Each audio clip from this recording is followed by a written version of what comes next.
Hello বন্ধুরা, আমি আবার চলে এসেছি আরও একটা নতুন রেসিপি নিয়ে। তো এই রেসিপিটা একদমই সোজা, আপনারাও বাড়িতে ইজি বানাতে পারবেন। তো চলো আমি বানাচ্ছি, তোমরা দেখো। তো চলো দেখো, আমি এখানে টক দই নিয়ে নিয়েছি।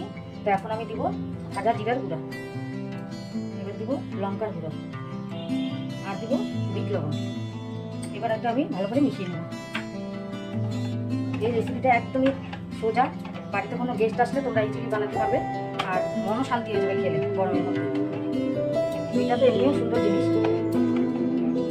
দেখো একদম মিশানো হয়ে গেছে। এবার আমি এর মধ্যে দিয়ে দেবো বুন্দিয়া।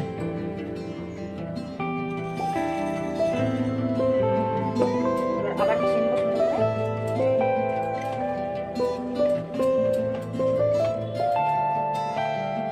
দেখো বুন্দিয়াটা সুন্দর মিশানো হয়ে গেছে। এবার আমি দিব চটপটা ঝুড়ি ভাজা। টক টক ঝাল ঝাল সুন্দর খেতে হবে।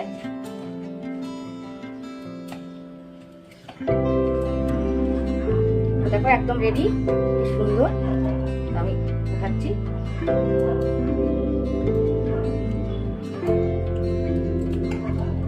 দেখো হয়েছে না চটপটা? দেখো কি সুন্দর চটপটা না, খেতেও চটপট সুন্দর। আর এইটা যদি আমার ভালো লাগে চটপট, একটা লাইক কমেন্ট সাবস্ক্রাইব করে দেবে।